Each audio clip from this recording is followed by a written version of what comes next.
Okay. Hi. Good evening, everybody. All right, I'm going to give it a couple seconds here before I start talking. I'm going to share it onto my personal. If you are live with us, please say hi. Let us know where you're watching us from. Help us share. We'll give it a few minutes to give time for people to join us, and then we will start.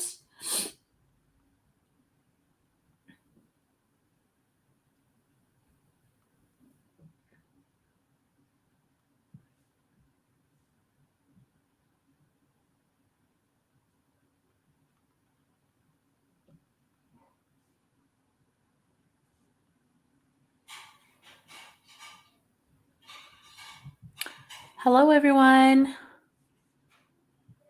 For those of you just joining, please say hi. Let us know where you're watching us from. It'll be a second before we get started here. We're just giving some time for people to hop on and join us. Hi, Chai. I swear, that man never goes to sleep. Hi, Dre. Thank you so much for tuning in. He makes me feel lazy. I know. He sure does. From North Carolina. Yay! It's late over there, so thank you for tuning in. Trey, are you going to the Huabu and Wen concerts? I saw that North Carolina just sold out, so that's I know. awesome. Are you going to be over there while they're over there, Kelly?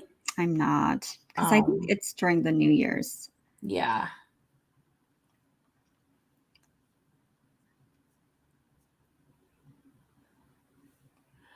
What's the topic for today? We are going to be talking to the last director. Actually, he's the executive director for Maiyia Vwj's music video or promo. She's launching her album in this month, actually. I can't believe we're already in November. That's so crazy. Mm-hmm. And so we are talking to him today. He actually has a line of things that he's done before. So we're going to be talking to him about all of his prior projects as well, and kind of getting to know him and his work better. So stay tuned. Another Hmong brother doing big things.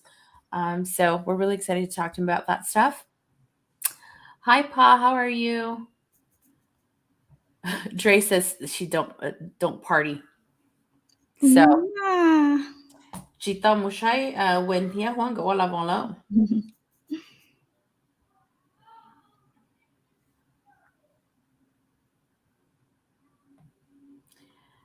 All right. I'm sorry, guys. I'm looking down because I'm sharing. Callie's looking down because she's sharing. We're both just kind of sharing it into our personal, into some of the other pages that we're a part of. So if you're live with us, say hi. Let us know where you're watching us from. Help us share. That's a great way of supporting us and our show. So yeah, we would really appreciate it. And we'll get started here in a couple of minutes.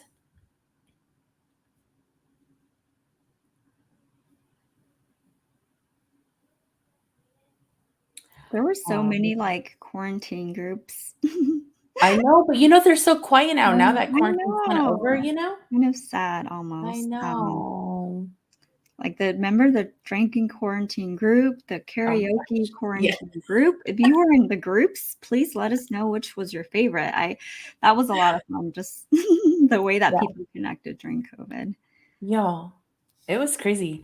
Even those all those virtual concerts and virtual, places to kind of be at too. Those are really fun. But man, yes, so much has changed, you guys. We're almost back to normal state of how things were before. Yeah. Except for being honky. I Those know. things need to come back down. And it wasn't that high before. I don't remember it being that high before. Yeah, I can't even travel anymore because it's so expensive. Can't afford it. Yeah. Hi, Payne.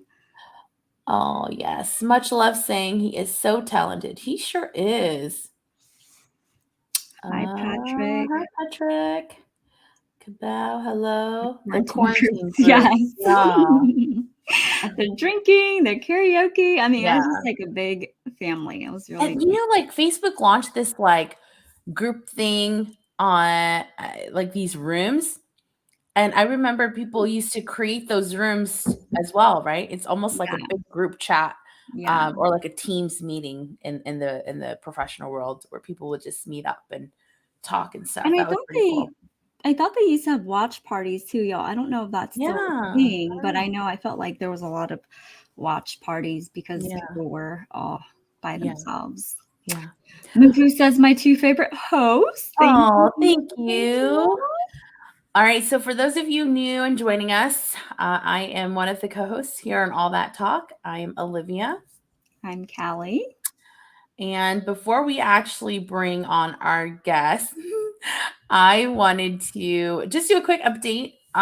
We have our Home for the Holiday giveaway. It is ending this Friday. And this is something very special to Callie and I because this is our biggest giveaway yet in regards to just how much we're willing to, give back, right? Like, so if you are someone who is wanting to go home for the holidays, contemplating on going home because maybe, you just don't have enough money or, other things come into play as well. And so we would love for you to enter this giveaway. We are willing to reimburse your flight up to $1,200. That's a lot of money. And so this giveaway ends on the submission piece of it ends on this upcoming Friday, the 11th. So you have until end of day on Friday to submit. And it's really just sending us an email to let us know why you want to be home for the holidays. So it's super easy to enter. Yeah, it's not complicated at all. And, like for us, like we both have lived away from home. And so, it's hard, especially around the holidays, if you're in school or if you're, just starting your job and trying to figure things out, but you want to be home with your family for the holidays. Yeah. Honestly, it is so easy to submit your story. Like it doesn't even have to be super crazy complicated. We're not asking for 500 word essays. We really just want to understand like why you want to get home. So yes, definitely just send us an email at admin@allthattalkshow.com. But if you want to write a 500 essay, like Callie and I will read it to you. Yeah. All right, let's get started, Callie. One more thing. So we are still taking pictures and we're kind of putting those out throughout like the month of November and December. And so we've gotten your message and let you know. Just know that those are incoming. We're posting those as they come in. And so I know we're kind of on a backlog just because there's so many of you that want to show off your mom clothes, which we absolutely love. And so please continue to send those. We will definitely share them all like we did. Like even if we had to do it like every 10 minutes, like we did the Halloween post, like we will share those. And we really just wanted to highlight all the different outfits. And we want people to be able to come onto our page and see like, wow, like all these beautiful outfits and be curious about what Hmong people are, right? So that's kind of the point of us, showcasing all the different outfits. So definitely please DM us your picture. Yes. Okay. All right. Anything else? I think that's it for me. Okay, so as Olivia said, we are having the executive director for Maiyia Vwj's third album that is being released this month. And so if you have not had a chance to catch the other interviews, we did one with Jack from High and PD Rock, and then we did one with Madame Stacy, Stace, and then we also did with Dan Yang as well. And so this is our last episode with the directors. And so we're going to have Maiyia Vwj come on again later this month, but this will be the last one with the director. And so we are super excited for Super Seng. Seng Yang is his real name, but he goes by Super Seng. And so you'll get to kind of hear his story and why he is Super Seng and not just Seng Yang. And so with that, we are going to bring him on. Hi, Hello, Super. ladies. How Hi, are thank you? for this. I'm well. Thank you for asking. Thank you for the introduction.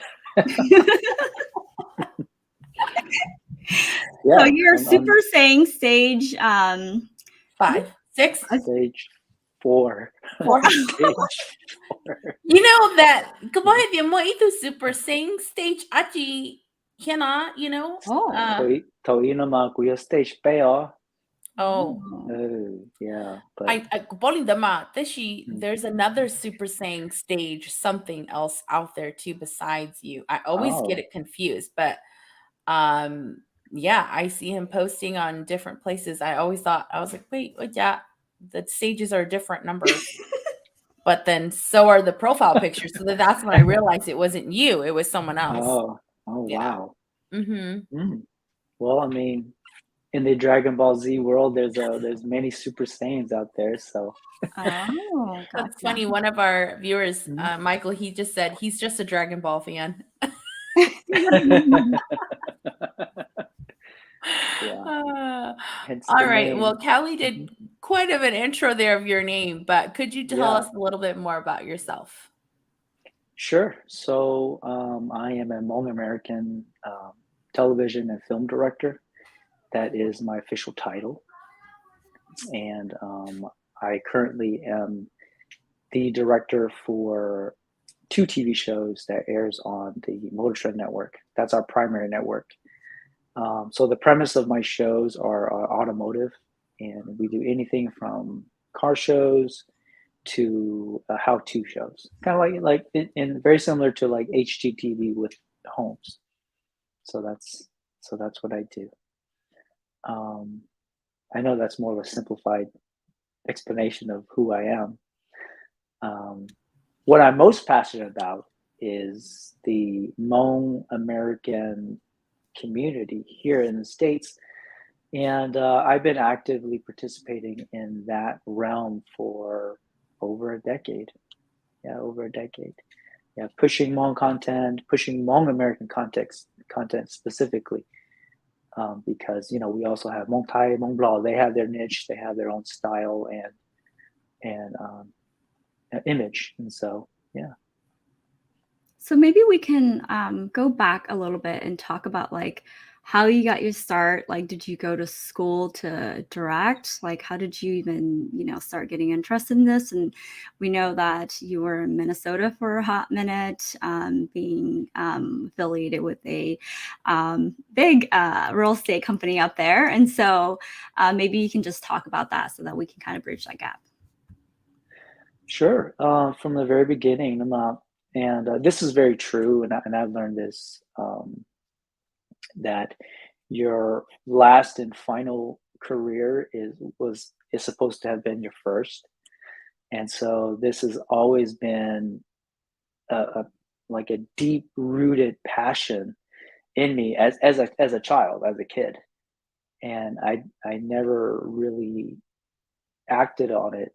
Well, only because see, in this when my line of work as being as a TV and film director, it's very subjective, and there's no like official degree or status that you can go out there and actually acquire to assume that a position.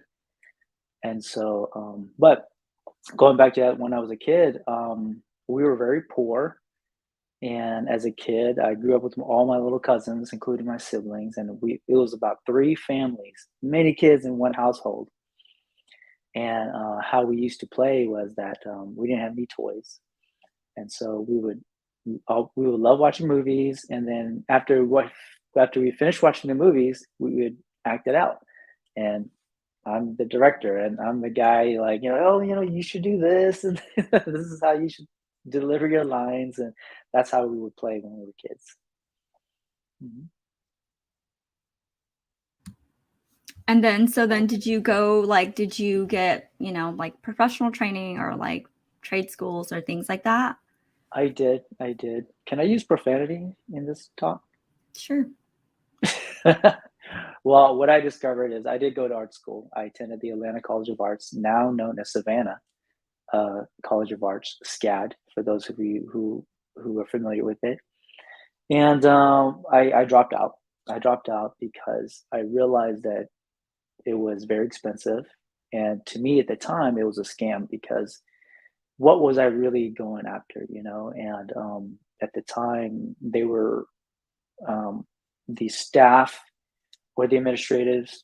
they were kind of directing their student towards like fine arts, and to me that wasn't really realistic. And so I dropped out. I attended a year and a half of art school, and I learned a lot. I learned a lot about filmmaking, production, and stuff like that. But it wasn't like real world type of application. Like I couldn't just go out there and enter like the production world. And even now, like with unions and everything, you have to pay to get in. And to me, that just didn't seem right. And so I did, and right after high school, I did go right into art school, as well as I enlisted into the military, and so I tried to you know do two careers at once, and to just to ensure or to have some sort of formal security, so that I don't like lose my ass and be a broke, starving artist. So yeah, that's how I started into filmmaking. That's awesome. Yeah, I actually once upon a time I'd wanted to be a fashion designer and I looked at SCAD, but it was pretty pricey. But maybe that will be my last career one day. Hey, that's yes. You just never know, Callie. You may be. Mhm. Okay, so I think Kelly, we kind of talked about like, your education and stuff, and you shared a little bit about your childhood growing up and being the director. But where else do you get your inspiration from? The source, movies. Mm, Um, I watch a lot of movie. I'm a huge movie fan, like all genres of film, and so I study them. I don't watch it as a from a fan perspective. I watch it more from a critical hmm, perspective, and so and a lot of times I don't get a chance to enjoy it. yeah. When I'm really in love with a film, I do watch it more than once, and that's when I usually, let loose and say, okay, well, this time around, I'm going to watch it as a fan. Yeah. So So, yeah. so what movie have you watched more than like three times? Oh, my most recent favorite film is Top Gun Maverick. Mm, I've watched that like 5 times already, from I've beginning not to seen end. it. It's What's really like, macho. Yeah, yeah. Yeah. is that what's like or is it storyline or is it other things about it that makes you want to watch it? What draws me to Top Gun is the nostalgic of it. I grew up with that film, and it does have a little bit of a sentimental meaning to me. Um, so, like, a lot of personal reasons why I'm a huge fan of it now. The Yeah. soundtrack's awesome too. Lady Gaga is Mm, amazing. Yeah. yeah. So in the post that we did about you, you specifically highlighted that you're proficient in the contributing storytelling factors of mood lighting, digital visual effects, set design, and props. And so you call those three things out. Like, what is it about that you feel like you're highly proficient in? Mood lighting, that is very important. A lot of filmmakers don't emphasize on that, and they put a lot of trust in, particularly like, let's say that if they're a cinematographer, they put a lot of trust in their cameras or their equipment, but they forget about all the other elements that makes this a completed film. So along with the storyline and along with a very high end camera, doesn't necessarily mean you're going to be able to produce something that's you know completed. And Mhm. so to fulfill those things, there's a lot of aspects to filmmaking that a lot of filmmakers neglect. And so over the years, I've learned to study lighting and become very proficient in it. I teach it every day to my staff and the people who I work with and stuff like that. And so it really is something that's going to set you apart from being an amateur to being a professional filmmaker. And so yeah. Hmm. Mhm. That makes me excited to see your music video or videos.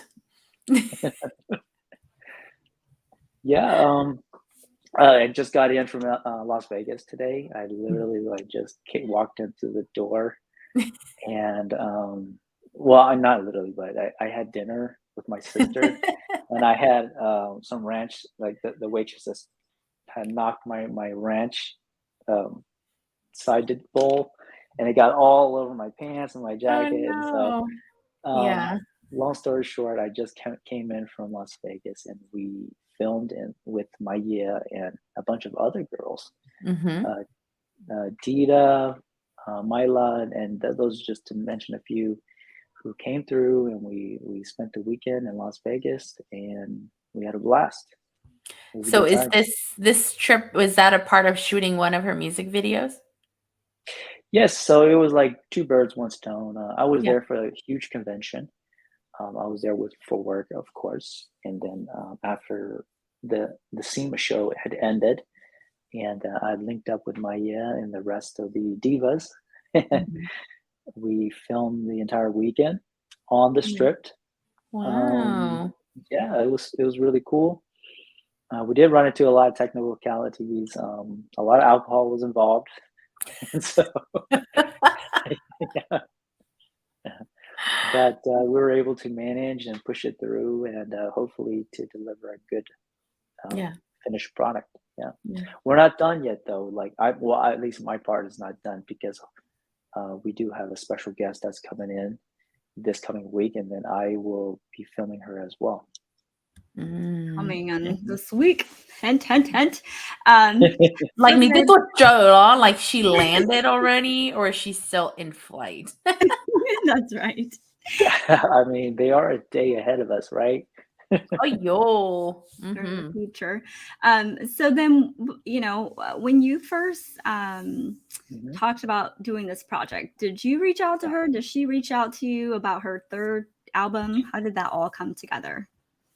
Yes, so I did reach out to her, and so this is usually how I start my uh, projects with my fellow um, longsters. A few years ago, I had reached out to her, and I really wanted to work with her back then.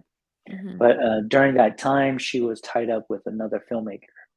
Excuse me, another filmmaker, and she wasn't able to get out of that contract.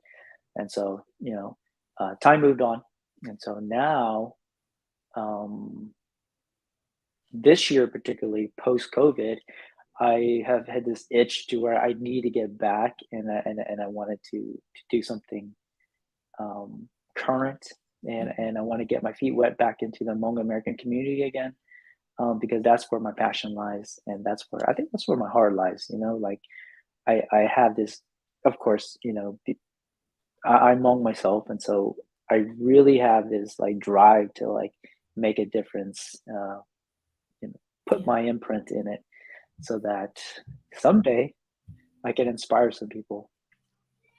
Yeah. Yeah. So did you already know that she was like, did you approach her and then she's like, okay, I guess I have to work on this third album? Or did you already know that she was working in the album and then you approach her? Or like, how did that? It's a little bit of both. And so, very similarly, like how my earlier project with Sudden Rush, when I approached them, they didn't have much either. They had like this general concept of what they had plans on doing, but and I'll say this about myself too. As an artist, we are the biggest procrastinators on the planet, and Mhm. so Sudden Rush at the time when I approached them, they had some music kind of like some on the sidelines, and then when I called them, I said, "Hey, let's put together something. This is your 10th year anniversary. It's got to be done this year." So kind of lit their asses on fire, and they were able to, finish their album. Very similarly with Maiyia too. When I approached her, we started having an open dialogue conversation back in July, and the same thing. She had some music on the side, but wasn't really like serious about it. And I said, "You got to get to work." You got to get to work. I'm going to go to work with you and for you, and to go to bat for you. And so we made a contractual agreement, and came on board together, and finally put everything together. So I don't take all the credit, if any credit, because I'm not acting on this alone. I do have a team, as you all know, and have interviewed them throughout the weeks. Those are the team members, our directors panel, and so yeah, without them, oh, Yeah. you know, So how did you like come up with this idea of sharing the love and having multiple directors, and how do you go about letting them like having one or two songs? How did you kind of come up with that whole idea? Because it's something very different. We've never seen it before. oh really? Okay, interesting. It's not a new concept, and so a Hmm. lot of filmmakers do this to task out or to delegate the filmmaking process. Even blockbuster films, you have one like an executive director, and then you'll have like assistant directors or directors who work for him, and they'll Mhm. go out and they'll go and film either in a different country or different area or different parts of the story, and then collectively come together and then make it a one like a theme. And so it's really nothing different. Mm.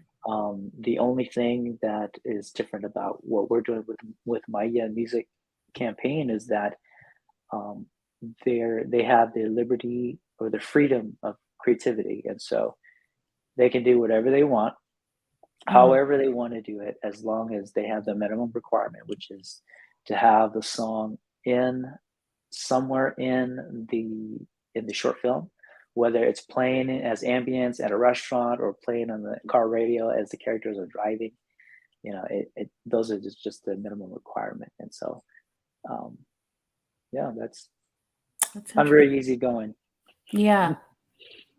How did you decide on those particular directors? Well, it's very similar to like casting call. I do outreach. I reach out to people who have some sort of influence, who have some sort of experience in this too. And so, um, and if I know the person, like Stace, like I know her personally, and she has like this um, passion about filmmaking, and she's been telling me, okay, how can I, get into a more like head honcho position to call the shots and stuff. And I say, hey, man, I got a perfect opportunity for you. Let's work together. Hmm. Yeah. Hmm. Yeah. Yeah, we absolutely love that she is the Hmm. sole women director on the panel. So really, really excited to see that. And I think just you giving her that opportunity to, showcase and lead that is really cool. Hmm. Absolutely. So you had said earlier that as Hmm. artists and creatives, you guys are procrastinators. And so how is Yeah. managing four other directors and yourself? Yeah. It's not to sound like I'm complaining, but yeah, it's like babysitting. It's hard to get everybody on the same.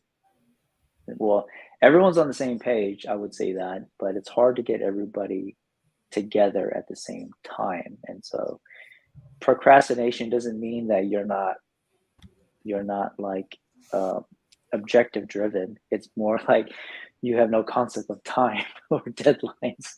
And so that's usually the case. Yeah, Um, maybe you can tell us a little bit more after the show, y'all, because I think you're still waiting on deliverables from them. So I'm sure there's yeah, you don't want to say on screen. yeah. I'm just kidding. I'm sure they it's going to be great. Yeah. And Yeah. So procrastination amongst artists is real. yeah. You can say.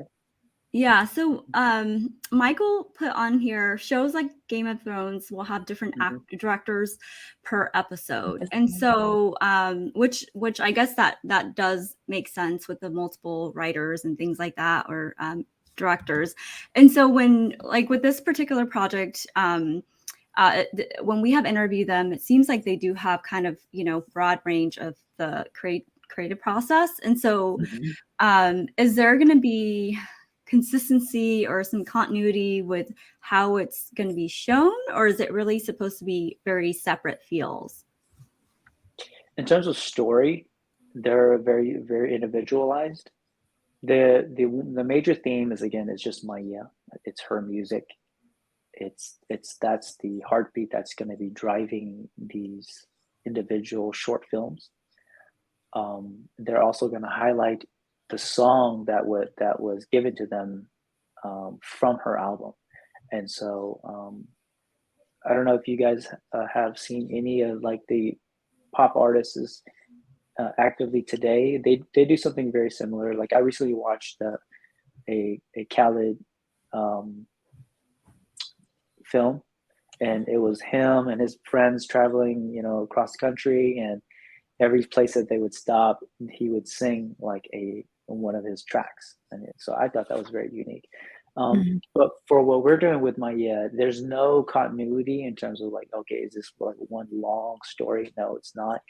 It's more like short films, an anthology film, basically, who what a collective short series, like a volume of films, short films collectively together. So that's basically it. Yeah, I didn't want to put our directors into like sandbox and Yeah. not give them that elbow room to breathe and to be creative. So. Mhm. So Mhm. we asked this question to all of the directors that we've had on about their creative process when they're writing out their short films or writing to the music video or whatever it is that they're doing with it. And they're Mhm. all very different. So what is your creative process like for you? Creative process for me, there is a slight structure for it, Hmm. at least with me. If it's a narrative and it has like a story arc and stuff like that, I usually start from the end because the end has to really matter, and that is the most impactful part of any film. And then you work your way backwards, and a good example of that would be like in a mystery, right? Because at the end you need to figure out who the killer is, or at least solve that mystery. So you would start with the answer first, and then you work your way backwards. And so in a lot of sense, that's how most stories, most books are written anyways, starting with the third act, working your way backwards. And then there's also music videos, what we're doing here, where there really isn't a narrative. It's perhaps like a concept or an idea. This weekend in Las Vegas, it was more like that. It was more like a simplified um, a theme. Like, Hmm. okay, the song was called La J, and the first thing that comes to mind is Las Vegas, and there we go. Yeah. So, mhm. Yeah. It even kind of sounds like it, yeah. Yeah. La La J. J and like La Ve. Oh wow. I mean, Right? that was Like, I'm gonna go okay, to La Callie. Ve to La J. We Feel needed free your to use creative. that. We won't charge you Yeah. anything. You gotta say it with an accent for it to sound like Las Vegas. Yeah. That's right. Oh, how is Oh. it interpreting someone else's song? Like, do you feel this pressure to honor what she's doing? I think sometimes when I see music videos, I see where like the song matches the music video Mhm. so Mhm. completely that which is fine, but sometimes I like the interpretive, where it's not exact, but it's like kind of like raveling together. So how is that process with just trying to honor her versus, but at the same time honoring yourself and your style? Well, there's a couple approaches that I do use. The first one would be the honest one, which is just to have an open dialogue conversation with the artist and to find out like what are their motives and what matters to them, right? And that's exactly what Maya and I had. And when we started the process to this was I was honest about it. I was transparent about it, and I said, "Hey, how do you feel about this, or how do you feel about other directors taking your idea and putting their own spin to it?" And she was totally open to the idea, and she said, "Okay, you know what, free range, like you said, and you can do whatever you want with it.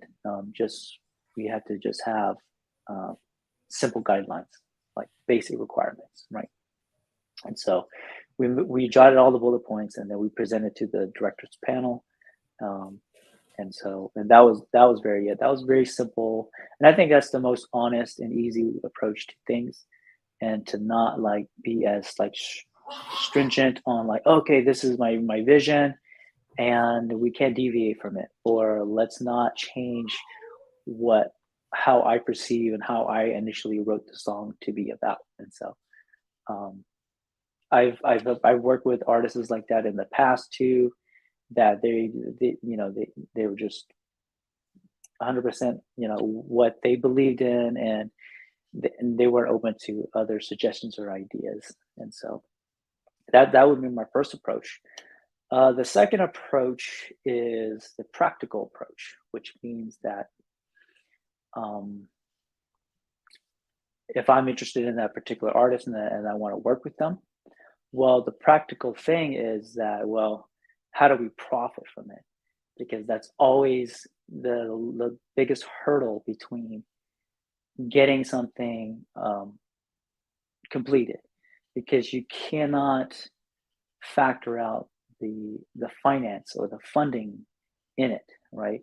We could, give our free time and invest into it, but still our time is finite, and it's costly. And it's just not speaking for myself, but then it's speaking for like your extras, your crew members, if you're the singer, is you too, because you've invested that time to record it, to sing it, to write it, and so all those things. And so the practical way that I approach artists is, hey, we need to profit from this, at least break even to make it make sense, or else we're just wasting our time. Mhm. And then the last thing, the last way I would approach it is as through advertisement, because that's what I do on a daily basis, is through advertisement and promotions, and brand recognition and all that stuff. So can we talk a little bit more about that, about the finance side of things? So like, can you talk us through like what's going on in the back of your mind of like, because we know that you did Yalama, correct? Is that correct? Mhm. Yes. Right. And so there was like placing of certain ads, placing of certain things in there. And so I'm assuming that those are, those people are funding parts of that video. And so is that what you are talking about when you talk about, figuring out how to finance this? Is it, like people backing the project? Like what does that look like? And so it's very apparent whenever you watch even a J-Lo music video, she's holding a like a bottle of like high-end whiskey or something like that. Or there's girls and the dancers in the background, and they're rocking like a particular outfit or something like that. And so these companies are backing up, like J-Lo, for example, because she's indirectly marketing them. Movies are the biggest commercials in the world. I don't know if people see that, but movies are. I mean, Top Gun, right? Top Gun. Well, who do they promote? They promote the military, the service, and especially the Navy. And so the first Top Gun back in 1984, they had like record number of enlisted, when that movie came out. And so everything is marketing, whether it's direct or indirect, and it works. That's why it's continuously. That's why that method exists, is that it works. And so going back to Yalama, we did have like about 5 or 6 sponsors who came on board, and they paid for their air time, and we were able to represent them in a cotton, like a, I would like to think, a seamless flow to where it made sense for the video to play out the way it did. and not be so like, hey, buy this or like call this number. I think it definitely I felt like that was the first time I met Will was on Yalama when I Oh, was really? watching the the music video and just like Mhm. seeing him, and then I felt like that, it was just like hearing him in person and actually meeting him in person. It was like the preface of meeting him was through the music video itself. Olivia, are you frozen? I think Think, she might be frozen. uh-oh. Uh-oh. I think I put her to sleep too. Yeah, no, you didn't. Um, so question Mhm. on, okay, so then are you saying that for a music video, are you already thinking about Mhm. the brands and then approaching the brands and saying, hey, like this is what we can do for you guys, this is what the cost would be, and then doing that? Or are you just like reaching out and saying, like, would you be interested? Oh, give me 1 second. I have a warning indicator Uh-oh. here. Okay. I'm sorry, repeat your question one more time, Callie. So, like, when you talk about the brands, are Mhm. you already envisioning how they can be in the music video or the film, and then you approach them and propose, "This is what we can do for you for this price," or are you reaching out and saying, "This is what I'm doing. Like, if you're interested, I can, work." And so, I guess, like, which direction are you taking when you're like reaching out to the brands and the different organizations and companies? Sure. A little bit of both. I mean, I'm not going to go and waste a company's time and not have their brand and services fit us either, and nor vice versa. And so, because I'm working with Maiyia this year, we're looking particularly for Hmong American businesses or entrepreneurs who are interested in advertising through us. Because um, as a television film director, we essentially do the same thing too. My shows are in the premise of automotive, and so we only target or speak to automotive brands and services, and we don't go outside that industry.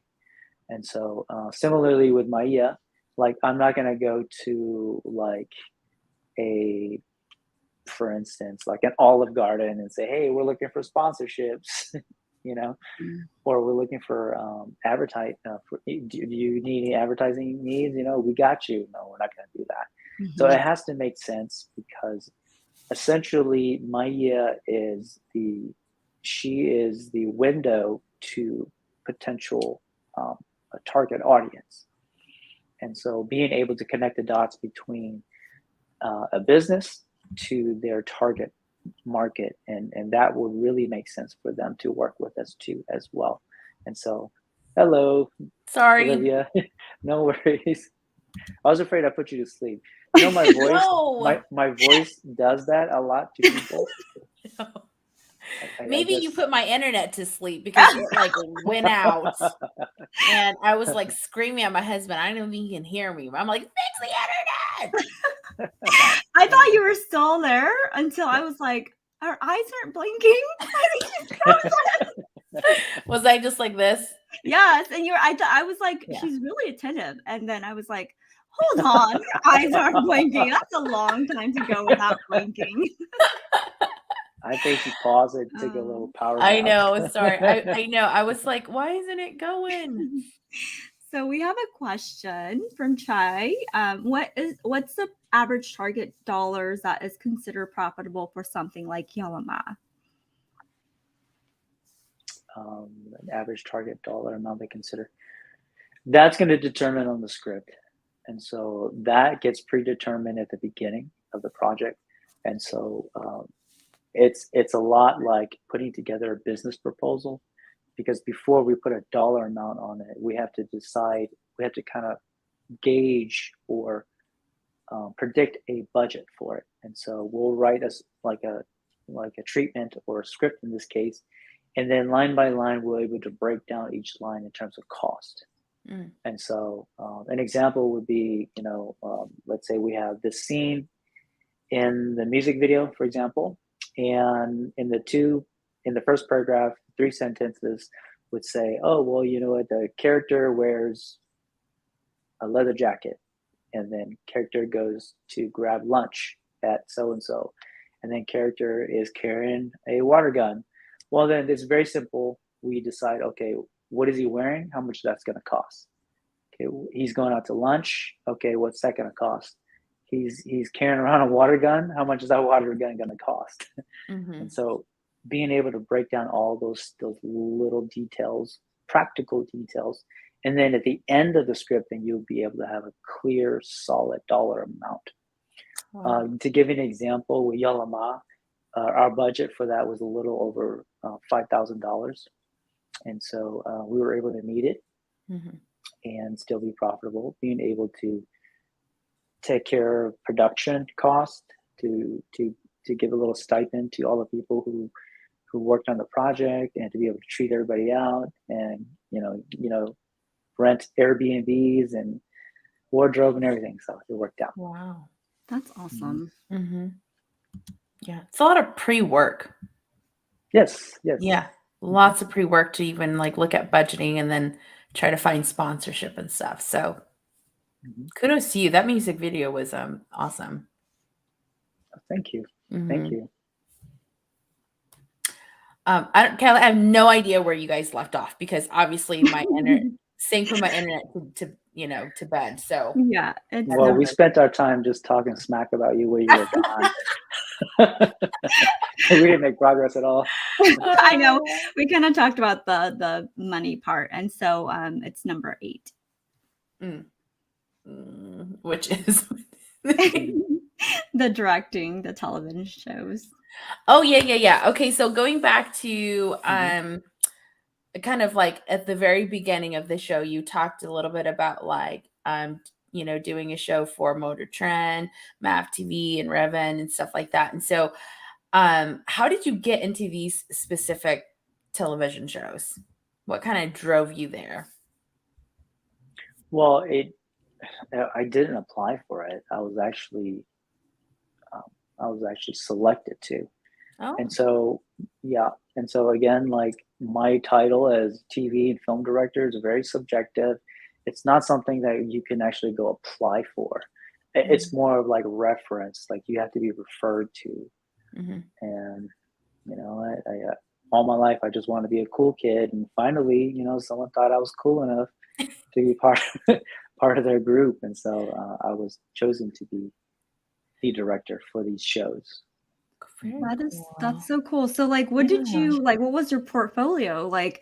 I mean, did you show them like Yalama, the rose cloth? Like, were you just like, this is all the stuff I've done? Like, how do you even get references like that and get your feet in the door? Through networking, through a lot of networking. And so I knew the host. He was my previous employer, like, years ago. And so just to give you a little reference, as a director, this is my 4th career. And so, yeah, long life passion to become this filmmaker, aspired filmmaker. But then, you throughout life, you get your parents tell you to, go to school, whatever, and so that's exactly what I did. And then when I took the secure route, I enlisted into the Marine Corps. That was my first career, actually my second. My first career was restaurants, and so throughout high school, I worked at an Italian restaurant. I'm an excellent cook, so we won't believe it till we have one of your meals. You got to come over. I'll have you guys over. And so that's still a passion of mine. I enjoy cooking. And so I took that very seriously. And so I considered that, even though that was throughout my high school years, that was my first career. My second career was a military career. I was in the Marine Corps for 8 years. And so I did that. And then my third career, I was in automotive. I was a Honda Acura certified trained technician. I went through the whole process. I spent like 5 to 6 years in automotive. And so that's where I met our host. And so he was the owner operator of that shop that I worked for a very long time. And then, now that I am TV and film director, um, he happened to stumble upon radio, and he started getting into television and stuff like that. And so he was the main guy who went to bat for me, and he reached out to me and said, "Hey, let's work together, you know, and you will be our director for these shows." So that's how it all came connected together. Yeah. Awesome. And did this start when you moved back to Georgia? What was the reason why I moved back to Georgia? Yeah, figured. Mhm.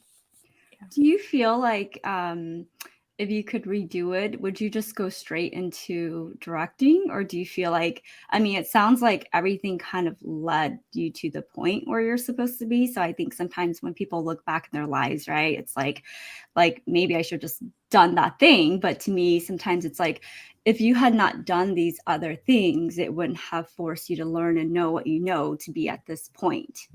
Does that make sense what I'm asking? Yes, absolutely. And I wouldn't change it, not completely. Um, in terms of like the careers that I went through in my life, I would not change that part. On the personal end, yeah, of course, you also want to change a lot of the personal stuff. Mm-hmm. And I'll share this with you guys. Being a filmmaker, it's very challenging, and it's very subjective. It's something that you can't just go. It's like knock on an office door and say, "Hey, I want to be a filmmaker." And so I'll share this with you guys. It ruined my marriage. It killed it. It destroyed it because I was chasing after this idea that there was no guarantees behind it, and whether or not it was going to be successful, or if it was even realistic, if it was even attainable. But little behold, here I am now, a television film director, and ruined my marriage. Yeah. But you got the job. I got the job, damn it. It's not funny, but you got the job. I'm sorry. I can always get another one. The job or the woman? Oh. Yeah, No, sorry. I mean, I don't want to come off to be an asshole, Yeah. and I don't want to discredit anybody, especially my ex-wife. Like, she was my number one fan. She stuck it for as long as she could, and kudos to her. Like, that takes a lot of courage, a lot of patience, and I hats off to her. I mean, she really like stuck it through, and she was my best friend, and a great partner. So still is today. Still is Yeah. today. Yeah, So that's awesome. That's good. So if someone wanted to get into directing and do something like what you do today, how do they break into the industry? If you can't go knock on doors, what do you do? Do you try to break down windows, or what do you? no. I mean, the opportunities here are endless. I mean, like, every day you hear of YouTubers and TikTokers who massive success. It's just not like, in terms of like revenue, like, they're no longer getting the six figures. They're in the seven figures and beyond for YouTube shorts and TikTok videos. I mean, they're filmmakers, and in my eyes, they're just a different type of filmmaker, but they're essentially doing the same thing. Creating content, being entertaining. The median is video, so yeah. So Kelly, I guess we can consider ourselves Yes, you are. directors too.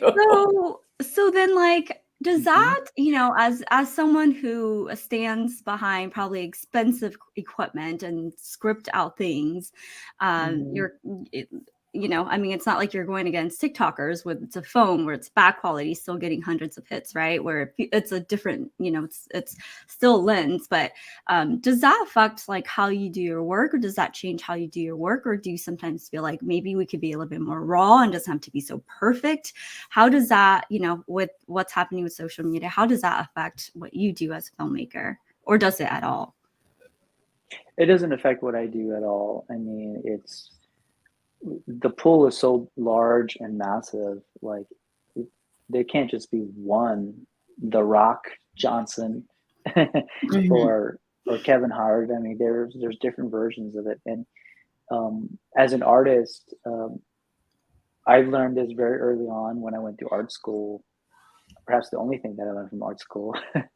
It's not the expensive equipment or the expensive paintbrush that you use. It's how you use it to suit your needs, and Yeah. you're going to use it to your best ability to achieve, success for yourself. Like, um, I'm an excellent illustrator, so I can draw and illustrate like portraits, lifelike portraits and stuff like that. And in terms of cost, it only cost me like a number two pencil, right? And nothing else. I don't even need Photoshop. I don't need anything. And so, that's just an analogy. And as a filmmaker too, like your phone nowadays, like I have a Samsung Galaxy Ultra, Mhm. and that films in 8K, you Mhm. know, and that has a higher capability than even some of the cameras that we use on set. And so, Oh. yeah, Yeah. it's in the palm of your hands. Yeah. Yeah, you do have to know how to use it, right? I think Yeah. it's just like Callie and I both own higher quality DSLRs, but I don't I don't even know what mine is. It's still in the box. It's still. It's just like so I have a guitar. I haven't touched it. You have a piano too? I do. I have Piano? a piano. Mhm. I sound like I probably am very musical, but it's so cool. I think my clothes are touching it the most. Do you use your piano as an ironing table, ironing board? No, I mean I put pictures on top, and I used to put my candles on Oh, top. okay. That's very nice. No, but I It's like mean an end table. I did take lessons at some point, which I really enjoyed, and then I wasn't able to Mhm. after that. But I do like piano, and I do like the vibe that it brings. And when someone plays the piano, it's just like everybody kind of gets to enjoy that. So Mhm. maybe someday. Oh, that's great. Yeah. Yeah, So we I do can. have a question. Ah, here he is. There she Mhm. is. Yeah. All right. So she asked, what route should content creators take to get noticed by mainstream biggies, film festivals, move to Atlanta? Hmm. That's what worked for him. Atlanta is my home, and it will always be my home. My mom is her final resting place is here in Atlanta. But coincidentally, Atlanta is also the new Hollywood. Most people are not aware of that. Atlanta is more Hollywood than Hollywood is today, and it has been that way for over a decade. And if you ever watch any blockbuster film, even a lot of like Netflix series, at the end credits you'll see the big Peach State symbol, which represents that content or that show or that film was filmed right here in Atlanta, Georgia. And every day when I go for my runs and everything like that, there's always sets popping up, around town. And there's actually building a studio not too far from where I live. And so Atlanta is massive, massive. All the superhero movies are filmed right here in Atlanta. Oh, And so, interesting. yeah. I Yeah. remember when they had The Walking Dead, and that first, I think it was like that first scene when he was on there, and it was absolutely beautiful. But I think like Tyler Perry is down there too, right? And does a lot Yep. of movies, and so I think a lot of times people call Atlanta like Black Hollywood is the term that I often hear about what Atlanta is. But it's an awesome city. Mhm. Yes. Atlanta's my home. Hmm. The other part of Stace's question is how do you get noticed? And going back to being like utilizing what you have, social media, for example. We don't need like big producers or big production companies to back us up anymore. We can actually do that for ourselves. And utilizing some of the most basic marketing strategies, you could propel yourself into stardom on your own, really on your own. So it's going to take a lot of hard work, a lot of trial and error, but then that would be that would be the most realistic approach instead of waiting around and waiting for somebody to come knocking on your door. That's really that can ruin your marriage.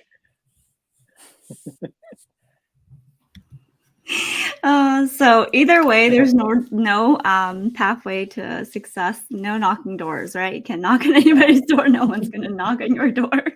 Not in this industry, unfortunately. Uh, all right. Well, Yeah. so I think when we had first did the episode with Maiyia, she said that her album is launching Thanksgiving Day, I believe. And so is that still kind of the deadline, or has anything changed with that? How's the progress with all the directors and the music videos and short films? The progress of the directors, I'm assuming it's going well. I haven't received any phone calls, which means, as an artist, and I understand that they're doing very well. When you start to get the phone calls, that's when you know that there's issues and stuff like that. And so, give them their space. Also, the dates for her album release, it has not changed, and so we're still aiming for that weekend because that's the big Hmong New Year, Minnesota Hmong New Year, and so we want to be able to present it to the world, on that date. Yeah. We do have a red carpet event that's just been up in the air. We're not quite sure if we're gonna actually going to pull through with it, only because of the delays that I've been experiencing with my work and not with Maiya's work. I'm not putting you off, girl. It's just I gotta go bring home the bacon. So, I don't want to lose another wife. So, True story. yeah. But you did say you could always get another one of those. No, I can always get more bacon. That's too funny. Yeah. But All more on a red carpet event as the days to come, though. Yeah, for sure. So Awesome. That is super exciting. And thank you so much for being with us today. If people want to connect with you, what is the best way to connect? I'm a very hard person to reach, honestly. Yeah. You can email me. I'm not too confident about it. Write a letter. Yeah, handwritten letter.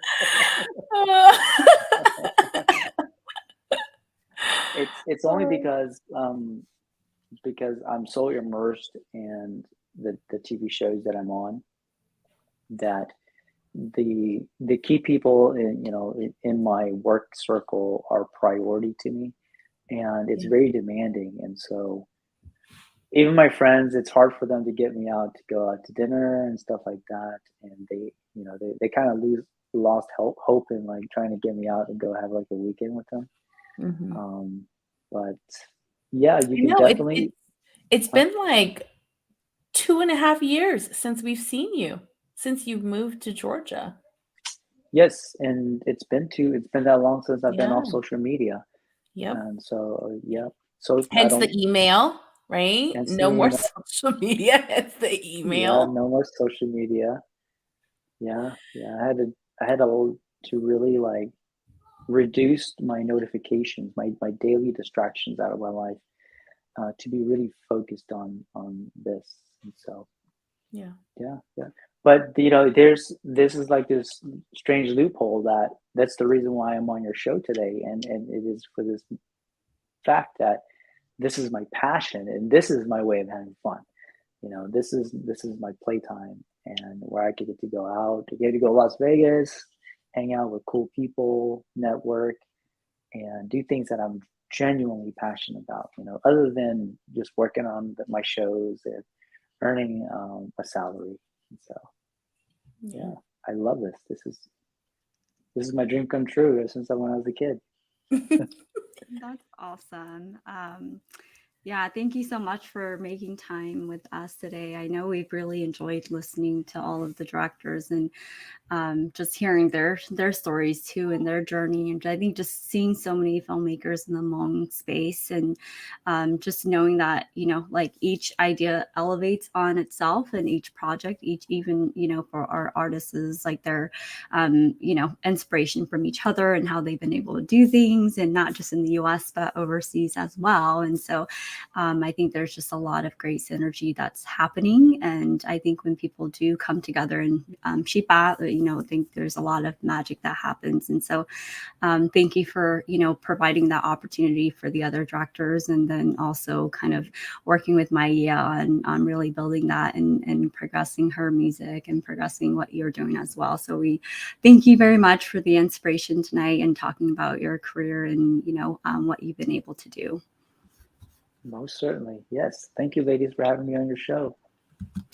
And thank you everyone for joining us tonight. Of course, we still have the Home for the Holidays giveaway. Please, please, please. Like, we literally want to give you guys $1,200. Like, go home, go be with your family. And so please email us at admin@allthattalkshow.com and submit your story so that you can be entered and to get a trip back home and spend time with your family and be with your families. And so don't forget to do that. And then also make sure that you submit your Hmong clothes, outfits, pictures of you, your family, your babies. We especially love the babies. Super cute and super adorable to look at. And so please definitely submit those. Thank you for being with us tonight here at All That Talk. We believe that conversations drive change and change starts with you. We will see you next week. Bye.